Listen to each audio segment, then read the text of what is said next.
do you like your tea? Well, I'm asking you this well past 9 p.m. on a Thursday night because a question this simple has created a storm in a teacup. The story begins in the research lab of an American scientist.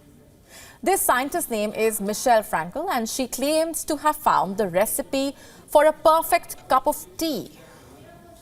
Preheat your mug and choose a short and stout mug, she says. Less surface area keeps the tea hotter. Well, great tip. What's next?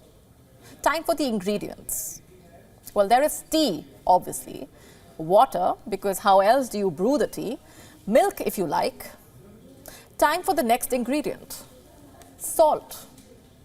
This American scientist says the sodium ensures that the tea tastes less bitter. Now, the idea of salt in tea did not go down well with the British. The reaction online was as if the London Bridge had fallen or someone had spilled a hot cup of tea on their lap. How dare someone add salt to tea? In fact, one netizen said, Americans are the last people one should take tea recipes from. Another advised the scientist to leave tea alone and drink coffee instead. Someone else questioned, if the tea is really bitter, why not add sugar or sweetener instead? Seeing the British boil, the American embassy in London published this statement. I'm quoting from it. We want to ensure the good people of the UK that the unthinkable notion of adding salt to Britain's national drink is not official United States policy and will never be.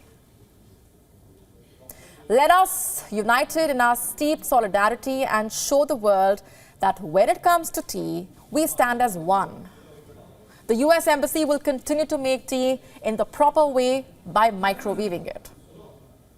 And the UK Cabinet Office was quick to react. I'm quoting again.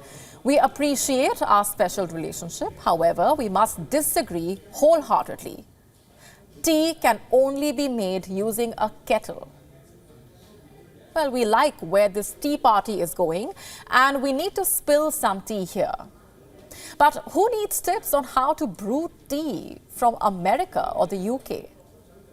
Some people won't like the taste of what I am about to say next. But tea was first brewed in China, not the Buckingham Palace.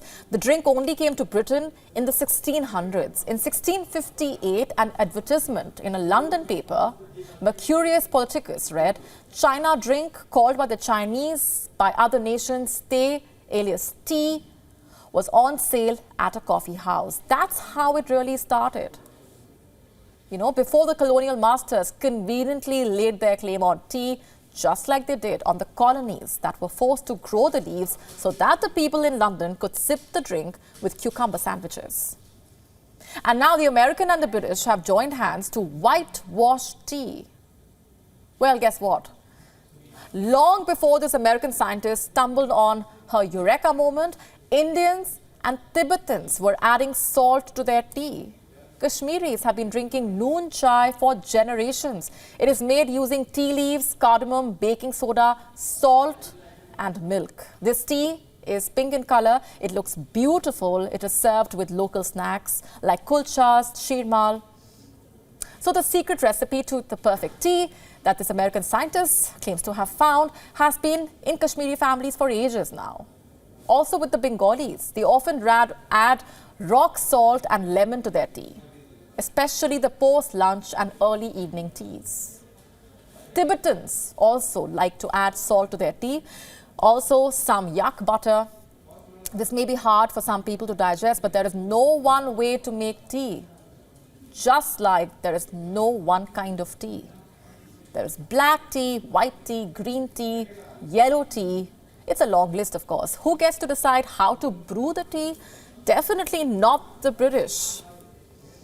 In North Africa, in fact, tea is enjoyed with milk. In India, we like to add spice to our tea sometimes. We sometimes also add sugar and milk. In Egypt, the tea is not strained. In Southeast Asia, tapioca is added to the tea. You have the beautiful bubble tea. People around the world have conversations over tea. The me time over tea is like some cucumber sandwich with tea. Some like a humble biscuit. Tea is personal. Tea is also universal. It is everyone's and yet no one's, especially of the West, to whitewash. WION now available in your country. Download the app now. Get all the updates on the move.